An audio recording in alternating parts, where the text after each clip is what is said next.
All right, so now we're going to take a higher ed perspective, and we have a all-star panel here, which I will let our moderator introduce. But our moderator is none other than Kathy Pelletier, who is the director of EDUCAUSE's Teaching and Learning Program.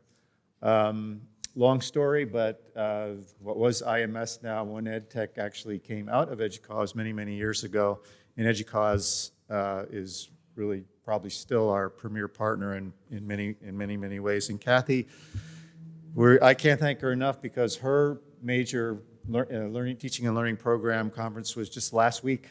And in fact, there's a virtual session that's happening tomorrow. So she came here just to help us with this panel. We really appreciate it. So let's hear it for our higher ed panel.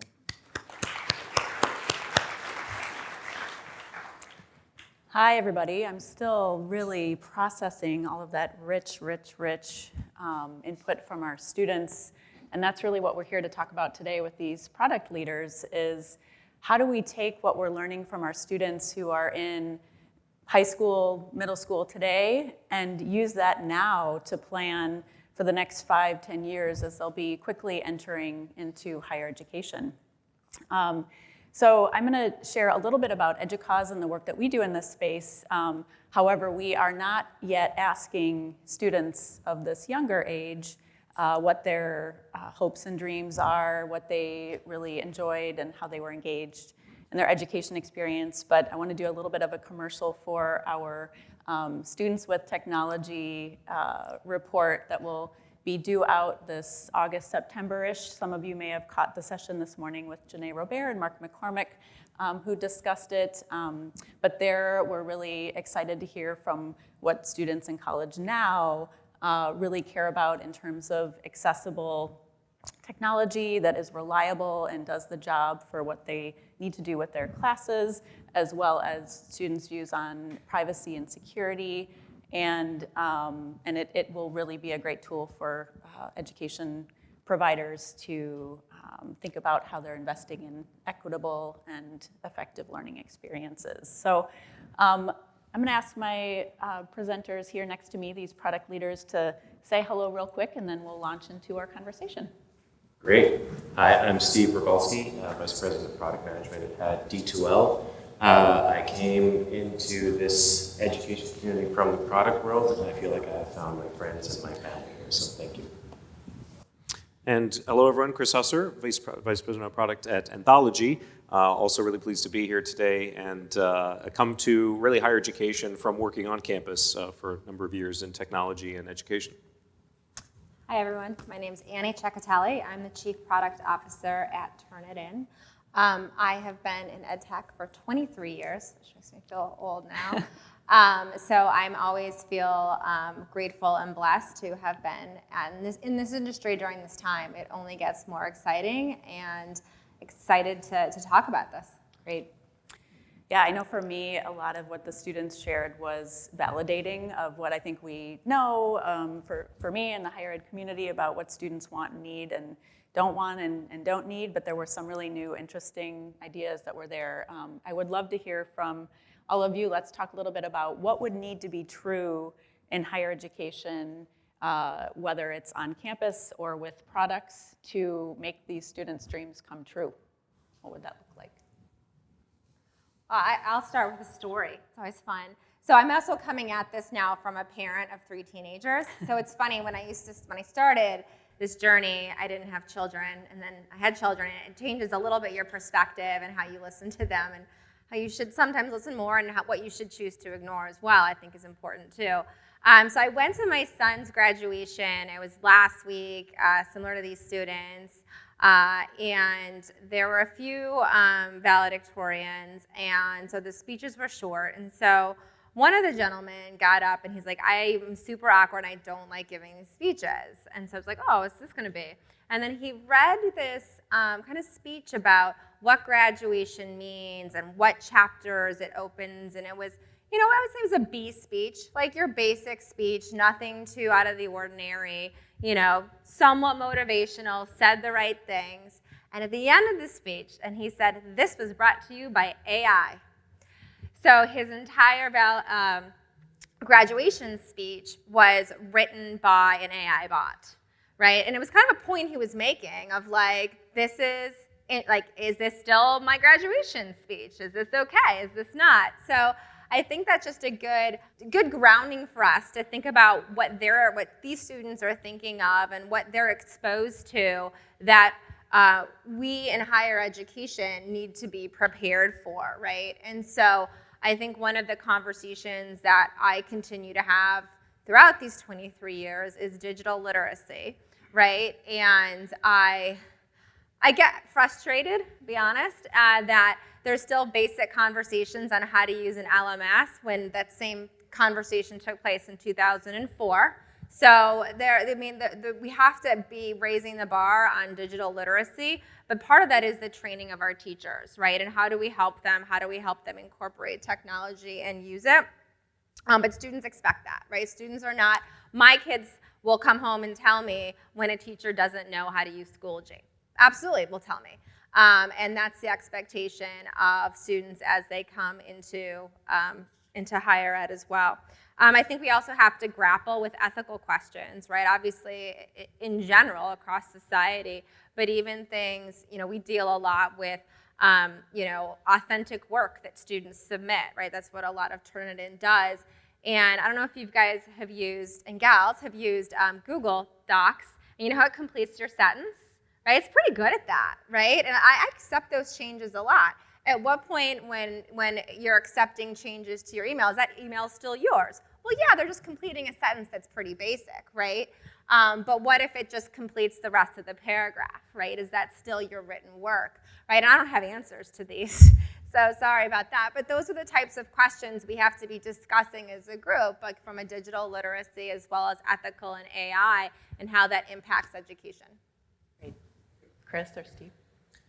I think the question about what would need to happen or what do we need to see in higher education to really be prepared for this type of thing, it really aligns to what Dr. Evans said I think at the end and what her organization is really all about, which is that feedback and that discourse and sharing that data, right? So this is kind of product management 101 for folks like us, or probably some of you in the audience as well, but we'd call it user feedback.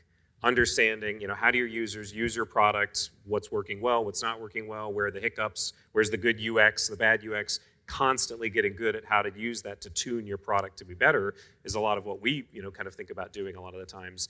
And what strikes me as I kind of listen to a lot of what the students had to say is where's that mechanism for higher education? Not just on campuses, but particularly from that transition from the K-12, kind of persona, as we would call it, or students, to the higher ed space. I don't know that mechanism is there. So I would love to know and talk to Dr. Evans more about that adoption of her program and what type of institutions are paying attention to this type of stuff. Because there's a lot that, even if you're a director of teaching and learning, for example, I would say this type of stuff to me would be gold to think about. Well, what do I need to do to better prepare my educators in the classroom to meet some of these expectations, or to figure out, have the conversation maybe at least. Yeah. And it'd be really interesting to see how different high school students' expectations are from college students today. There might be a lot of overlap, but there might be a lot of differences based on what they experienced in their high school.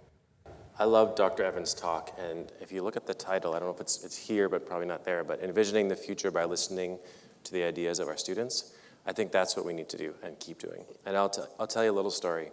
A few years ago, I started, and I had the privilege of meeting a whole bunch of our clients and going on site with them and doing some virtual workshops, gathering like 6 to 8 students together, 6 to 8 teachers, faculty members, administrators, and running workshops with them. And for those of you in software, you probably run retrospectives at your companies. We ran a retrospective on technology in education. That was the workshop. So a really simple model, you put a sailboat on a whiteboard, you give them lots of Post-it notes, and you ask them 3 questions. Where are you trying to go with that sailboat? Where are you trying to go with education and technology? What are you trying to do? So from a student perspective, things like, I'm trying to get my degree, I'm trying to get great feedback, I'm trying to accomplish these goals I have, whether they're career or life. A second question you ask is, what's helping you get there? So if you got a boat, what are those motors that are pushing you forward, right? And it's, again, feedback was really common from students, from teachers as well. We want to give great feedback to students. We can see how that feeds it. And one of the interesting things was technology that's there and that I can use anytime, anywhere, right? I want to use it anytime, anywhere, not just in my classroom, even if it's face-to-face, but I want to use it anywhere. And then the last question we ask, all right, what are the anchors on the boat that we need to cut? Right? There are things that are slowing you down from trying to achieve your goals, and what are those? And lots of anchors came out, and we asked them to prioritize them. And it's really interesting, after the second student session we ran, we're like, okay, we got the exact same answer every single time. The top priority, the top anchor we need to cut. And we started guessing, all right, the third session, the fourth session, the fifth, are we going to see the same answers? And we did. And it's this. They want to see consistency in technology from course to course. And now it's not exact consistency, but it's the where do I and how do I questions that they want answered everywhere. Where do I find the course material? How do I talk to the instructor? How do I get my grades? Where do I submit an assignment? Those kind of questions, the where do I and how do I, make those consistent across courses. Now I know you're already thinking faculty autonomy, and I'll tell you a little bit about that. But I talked to one student in particular who still sticks out in my mind, a student from Minnesota. He was a first year, well, at that point, he was a first year student. He had 2 courses. He was going to school part-time. One, the instructor used the system exactly as some would describe, used the technology well in the classroom. We knew what to expect, and that meant that student could focus on the learning, not the where do I, how do I questions. The other course, the instructor, I don't know, they had just a basic page, didn't use the technology almost at all. The student was nervous, was anxious, they didn't get their grades right away, they weren't getting the feedback, they couldn't access the course material to study for exams and tests because it was all on paper. What if they missed a class because they had to work that day? That produced a lot of anxiety, right? So we're adding cognitive overhead and cognitive load to this student when we really want them to focus on the learning, not these where do I, how do I questions that are the basic things. Now, fast forward 2 years, right? We've had a pandemic. There's a lot more cognitive overhead and a cognitive load on our students. We talked yesterday in the panel, in the keynote about the 4 pandemics, right? COVID, the environment, racism, war. There's a lot more. So everything we can do as a group to reduce that friction, remove sand from the gears, is going to help our students focus on the learning, which is why it's so important to be here and part of One EdTech, right? That's what we do here together. As competitors, as partners, we do that. Standardize to remove the friction. So. You know, it's really interesting that you mentioned that because I was really kind of parsing in my brain some of the feedback from the students from Dr. Evans' session where the student said, mix it up. I don't want it to be the same, but I think the difference between what they might have been saying and what you were saying is that they don't want to be bothered with the where do I and how do I, but the content and the activities and the pedagogical aspects, and that frees up the teacher too, yes. Right? So I'm so glad that you brought that out. And that's where the faculty autonomy is still there, right? You're just trying to set a baseline for the where do I, how do I, but then give lots of freedom for how you want to engage, how you want to teach. I was just going to back up the point about the consistency, because we've seen that same experience in terms of collecting feedback from folks with our Blackboard LMS system. And it's interesting because over the years, it started as giving faculty the ability, as you said, the autonomy, but, I want to have a course banner this way, and I want to be able to have my tools this way. And great, here you go, here you go, here you go. And all along create an experience that leads, to a student experience that's like this one. And so in our most recent efforts, driven by a lot of that same type of feedback that we've collected, we're trying to streamline and make it, like you said, it's not the same, but it's, how do we make it more consistent for the students?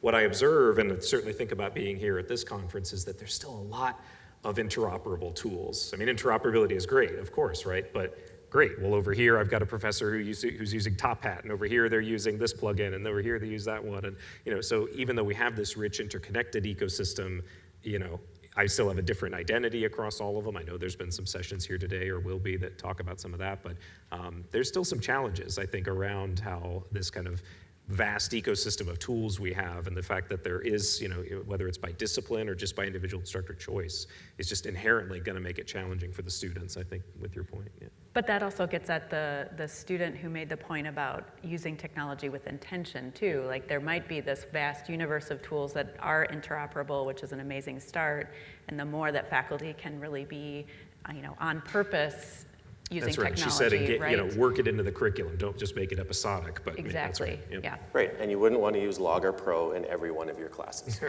right? but selectively in the right class. So, this next question makes me giggle a little bit because it's a little bit like, how do you hide the vegetables in the meatloaf? But what are some of the things that you all think are important to prepare for that our students maybe didn't ask for, that they didn't articulate based on what Dr. Evans shared? I'll talk to I always go back to the discipline of product management, right? You're always trained very much to look beyond the requests and the wants, because if you just do everything that they explicitly are asking for, you'll have a pretty bad product. Trust me, it happens. You can't have 22 buttons because you were supposed to do everything somebody asked you to do, right? But you look past it and you say, what problem are they trying to solve? Or what problem do they not know they need to solve? And then it's our job to make sure that they're learning to solve for. And that's the key, to kind of look beyond those, ask, why are they asking those things? What do they not know that they should be asking for? And one of the things I think about when like hiring, right? And you think about the skills that people come and how they develop those skills in school to become relevant in their career as well as citizens. And in the past, we always use the word critical thinking, and I still think that's the right word. But what brought home to me, I worked for a few years at Amazon, and there's a lot of hiring there at scale. And the common thing that we spoke about when hiring an employee and whether they were going to, excel, was dealing with ambiguity. And it's sounds like a kind of a weird phrase, but it really sums it up. How will this person deal with ambiguity, right? Because our life's problems are actually quite complicated. It's not black and white, despite what headlines we read. Most things have nuance, right? And school is supposed to teach you how to work through that nuance and how to assess an argument, right? And she spoke about when they were thinking about statistics. I love that, going through a different discipline of how to apply statistics. I mean, when you think about dealing with ambiguity, they're thinking about what data means. So I love that example. And so I think about what they don't know that they need to know, right? So I disagree. I'll say what I disagree with. I disagree that you only need STEM if you think you're going to do engineering. But it's okay. I appreciate his feedback. I'm an engineer, and I write almost every day, right? And I develop arguments on a daily basis. Right? And so these things that we have to teach them, they don't yet know that they need to know. And part of that, and what we do is try to, in addition to feedback, is make sure that students realize the importance of working through those problems themselves. And yes, it might feel easy to do a Google search and get a practice test that's posted on some site somewhere, but long term, that's not good and going to benefit them to develop those skills, right? And so making sure that students are really providing and putting forth their authentic work and their own train of thought is really important for developing them into the future. I thought it was really compelling how many students articulated that they, and the data, the 80% of students want to do well in school, and how many students were articulating, like, I want to know why this is important so that I can engage with it. And so I love making those things explicit, because otherwise, it is easy to cut the corner maybe when you have a lot of homework to do, or you are not quite as engaged in class as you want to be. And so just making those things really explicit so that kids know what's the point. It struck me when the one gentleman made the comment about learning the scientific method so you could trust what scientists say. I mean, that was awesome, and the audience obviously reacted too. I'm projecting on him here, so I don't know what was really in his head, but I thought about climate change seems to be such a topic should be for everybody certainly, but for young folks, Gen Z, you see a lot of research that talks about the importance of that, and it strikes me that there's sort of this petri dish, if you will, in the world today. That, I mean, honestly, any of us at any point in our schooling, there was stuff going on in the world. So there's nothing new about that. But what seems to be a little bit different today is you see a little bit more desire for the students to integrate that into school.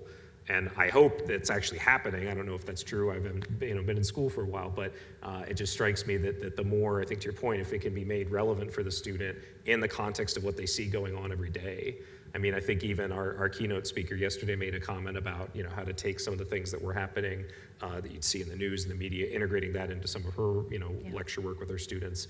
the feedback I think that we see is that they engage with it because it's, not just what they're hearing in the classroom, it's what they're seeing at home, it's what they're feeling personally, potentially impacted by, especially something like, race issues, if not the environment or whatever else. So it just strikes me that, what we're not hearing, I think, is that need for more of that.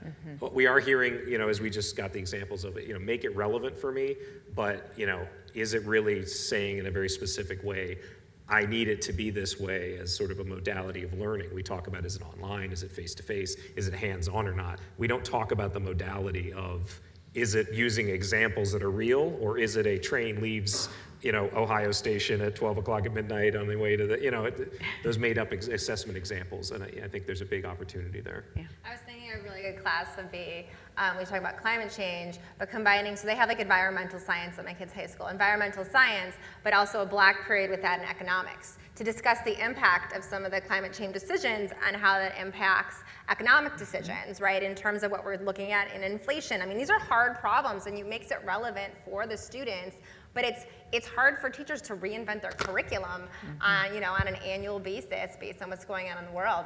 Yeah. So I think one of the things you both were touching on, and in the previous session as well, was the personalized learning that needs to happen, right? And I think that there's two things that K-12 students won't necessarily tell us, is that we might think they had a really robust K-12 education, and there's a lot of have and have not. There wasn't a lot of equity across, especially across, and I'm from Canada, so I'll say nations, but across the world, right? There wasn't a lot of equity, from device access to connectivity access to even the education itself. So they're coming in very different places on the technology side and on the learning side. And you add to that, we're going to have way more students, I think, in the future approaching higher ed as not their first priority. It's going to be their third or their fourth, behind their family, behind economics, behind jobs, behind other things. Both of those two things means that personalizing the learning becomes more important. I know we're already shifting that dial and trying, but I think it's going to even need to increase. I think the Fast Company article I read was saying that 2 years ago, 71% of Gen Z students were thinking of doing a 4-year degree, and that has dropped in the last 2 years to 51%. So those first-year freshmen are going to look a lot more like adult learners who are there part-time and have other needs, right? Not their first priority is education. So we need to figure out how to reach out to them, to reach that every learner, to personalize the experience in every case, to make it impactful for the goals that they have, whether it's, I want to be an engineer, or I need to get a job so that I can, pay for food, whatever that is. But that's, I think, the dial that we need to turn up and is going to keep turning up, is personalizing that learning. I thought it was surprising to hear at least some of their commentary about how they wanted to push back this sort of discipline track, like I want to start taking things now that are going to be for my college. I feel like the narrative not that long ago was, oh, well, college is where you go and you figure that out. And, now at least, N of 7 here, or maybe a subset of the 7, but giving some views that would suggest, well, no, I kind of know I want to be an engineer now and I want to start taking courses for that. And, we all know, sure, they'll change their major, an average of 3.5 times or whatever that, statistic is. But I think there's something interesting there around how, if that is in fact something they can start getting excited about early, what are those opportunities you can see where it would potentially make the experience look more like, what we would call the post-traditional, more adult education than maybe what we've seen in the past. Yeah. And would that engage that 50% of students that doesn't feel engaged? That was a startling statistic. And how can we listen to their voices, which I'm guessing the kids that were in these videos were of the 50% who felt like they were engaged. So one of the things that is really important to EDUCAUSE that we have done some research on, and that we publish on and talk about a lot, is digital transformation, and really using technology to transform your institution through coordinated shifts in not just the technology, but also the culture in your workforce. And when we were preparing for this conversation, I can't remember which one of you, maybe it was you, Steve, who said, students don't want us to transform, they want us to be transformed. And I would imagine that sentiment will be even more felt more strongly as kids coming from high school and middle school are entering into college. So let's talk a little bit about that. In your product leader role, how are you enabling this transformation? I think you actually said it well. You talked about digital transformation, and you talked about why it's important. If you look up here, it's important because we want to enable teaching and learning that rises above. We want to invent a better future one at a time. We want to provide insights that foster student success, right? These are amazing, by the way, thank you. This is what digital transformation is about. So talk about these things with your team, right? Talk about listening to students and telling their stories, like the fourth pillar. I got them all, Rob. Right? These are the things here. They don't want to hear, we're going to pick between two universities, and this one is in a digital transformation, and this one's not. They don't care. They care about those things up there. They want a great education to achieve their goals. And that's the story that we need to tell at our companies, at this audience here. It should be in your strategy and your vision documents. You should have videos like this that you play with your team. Like, this is what students are looking for. This is why our jobs and our roles are important, and why I always say D2L is full of not-for-profit employees. We work for a for-profit company because everyone in the company cares a lot about these things. And I know you all do too, because I've talked to some of you this week. We could all be in different industries for sure, but this one's fun because we get to do this transformation stuff and help make a difference. That's what I would do. At my organization, we talk about it a lot, DX, digital transformation, because we work in the student information system space. We get selected very often to help institutions replace their legacy systems, mainframes, all that kind of stuff. But I think the more interesting work we do is actually on some of the consulting side, to be honest. I mean, yes, our products and services are part of it, but the consulting work, because it gives us an opportunity to have a conversation with campuses, institutions, about how it's not just another project on your master Gantt chart. DX isn't just, great, we need to swap this system out and do this stuff. You have to think about the cultural elements that go along with digital transformation. If you aren't preparing your staff, your faculty, for what comes along with the swapping out of modernization of systems, then potentially you aren't actually really changing all that much at the end of the day. And so I think there's an interesting opportunity, and again, one that we certainly try to spend a lot of time on, and thinking particularly, to wrap it into this topic, the teaching and learning area. How can we help institutions think about the skills that their faculty have, whether it's adjunct or tenure track faculty, either one. How do you help them with that developmental process? And we're able to do that through work that we do with evaluating courses, course evaluation, with digital badging for faculty skill development. So there's a lot of ability to actually use our own kind of services and topics, but in a context that helps create that conversation that says you need to invest in upskilling, reskilling, and cultural change, because those are key elements that often get left out of the DX conversation. Mm-hmm.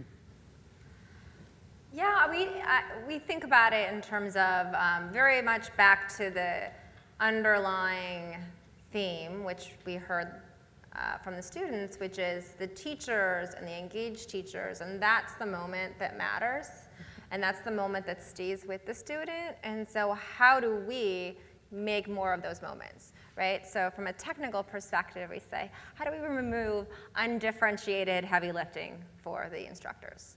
Right? Like there's stuff that they have to do, like admin, right? And the gentleman was like, I hate those first 10 minutes in class when we're just talking about whatever. I mean, personally, I like those first 10 minutes, but I hear his point. And how do you create those things that happen over and over again that you have to do, just done, out of the way? Like in thinking about using AI, using automation, using any of those types of new technologies from an evolution perspective, that we should be able to make it a lot easier and faster so that you're starting with it already, 60% done if you're grading. Like, let's just show you the stuff that you have to look at that's really interesting, right?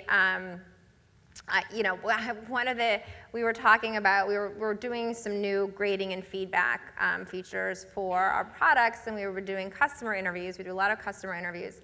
And one customer, we always ask, like, walk us through what you do. Like, I'm not going to ask questions, do you like this, do you like that? Walk me through what you do.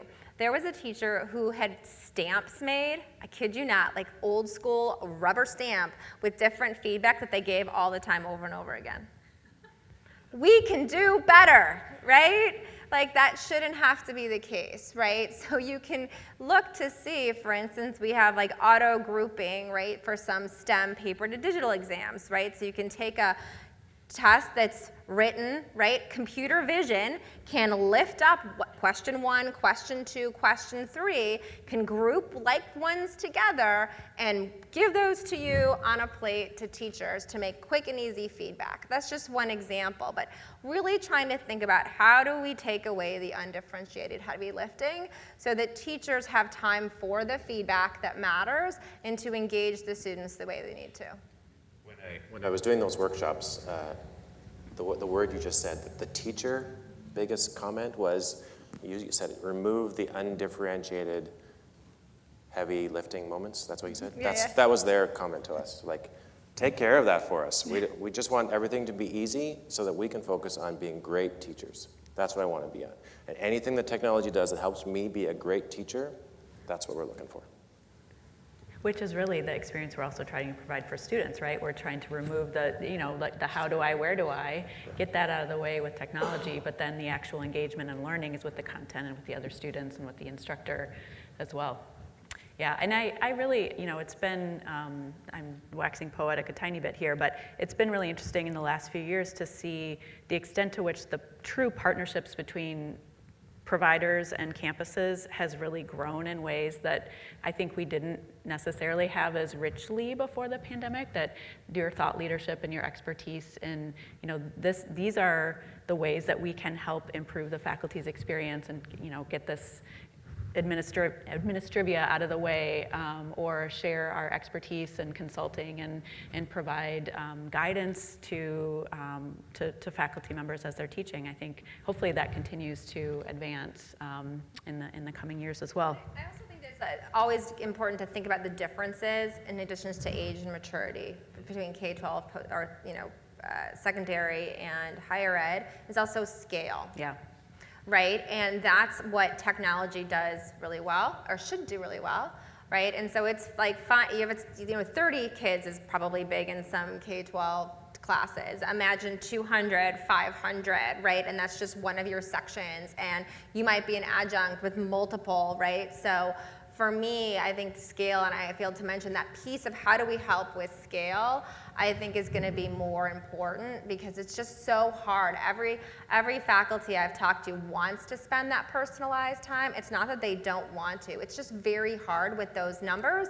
And also, as schools run more like businesses, schools are always looking to add, can we add another 5 to this section? Can we add another 10 to this section? Because it's margin at that point, right? And so how do we help teachers create that continuous personalization in that situation? Yeah.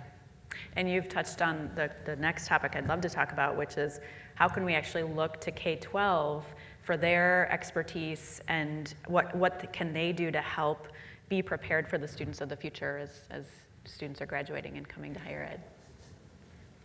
You can go first this time. Put in the hard one.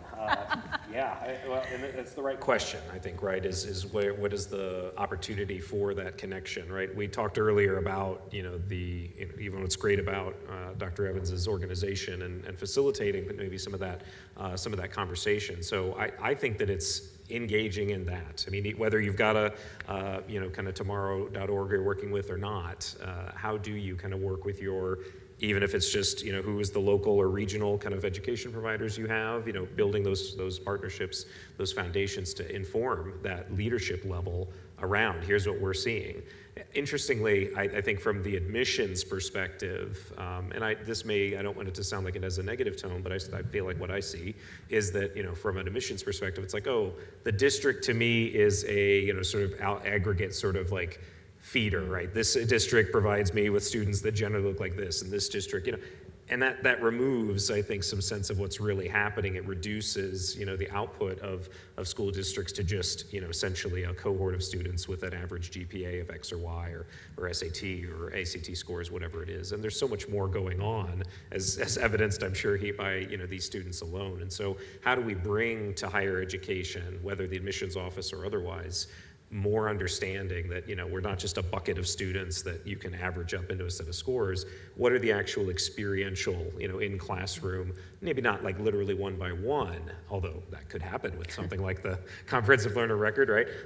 But certainly, what are the kind of things that are going on that should inform the next trend or the next sort of wave of needs that need to be expressed by these or shown by these higher education institutions. I don't know that the districts today have those mechanisms in place. I'm not putting that on them either, right? They've got plenty of things to keep themselves busy with, but so we can also turn this around on higher ed. What is higher ed doing to ask, for that input and that feedback, and what are you seeing that would help us better tune our needs? And honestly, there is something here that, and you've touched on it, I think, Annie, which is, and it doesn't sound as altruistic to talk about it this way, but there's economics to this too that you can't lose sight of. And I think there is, if nothing else, even if there's not the altruistic reason, there are economic reasons why it makes a lot of sense for higher ed and K-12 to do a better job collaborating here, to think about the market demand and the more larger the country demand, whatever country it might be, at the end of the day, as far as how do we make sure that we're preparing these students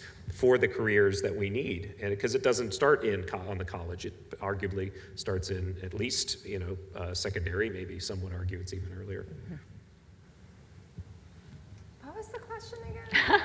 What can the K-12 folks do to help prepare higher ed for the students of tomorrow? Yeah, that's such a hard one. And I have a little bit of recency bias, because I have a child going to college in this process that I will put everything back to. I think they can learn about the relationship of the parent in the education, right? And I know that's like, I'm not saying this is a helicopter parent, but like they're part of, 'cause I'm trying not to be. But I mean, in high school, right, in K-12, you are able to have some insight due to a lot of the technology that folks in this room have built, like notifications, understanding, sometimes too much, but there's an involvement that I think K-12 includes the parent in because of the age and in that life cycle. And I feel like I'm sending a child to college and I'm not getting any emails. So they're like, but I'm paying a lot more for this. Like, I'm confused by how little I know. But I think that there's that figuring out the proper relationship and of the parent in that, because I think support is still needed. There's no time in a child's life where they're like, I don't need any support through this, right? And how we think about that. I think that's a thing that higher ed can learn from K-12. Great. Yeah, I have to write, my wife and I have to write emails to the professors sometimes for my kids in university. So yeah, there's definitely some parenting still happening, and it's good. I think looking at it the other way, what K-12 is much better at, and we talked about it yesterday too, and I think in the keynote, is pedagogy and teaching, right? So how do we instill more of that into higher ed? And I know it's not an easy problem to solve, and I've talked to a few researchers who are working on that problem. It's very fascinating, but K-12 is better at the pedagogy and places more emphasis on it than higher ed, whereas just higher ed is the knowledge, right, and the expertise. So. Yeah, I had a lunch conversation where we were talking about, professors profess historically, but teachers teach. And I had a very visceral reaction to that, and coming up from the instructional design and curriculum space. And one thing that I'm really excited about in higher ed is the last few years has really forced into the limelight instructional designers and faculty development professionals, instructional technology professionals. And so I'm crossing my fingers that the value of those roles and working with faculty and support and helping faculty not only profess, but in a way, engaging students in a way that is personalized or active or more engaging, and that will kind of carry the momentum forward, even out of the pandemic, if that ever happens. It's a controversial topic. The standardization of content, I think, is interesting, right? Like, I would never tell a faculty how to teach their class, right? It's their syllabus. They take a lot of pride and ownership in that they develop and what they want to include in that syllabus.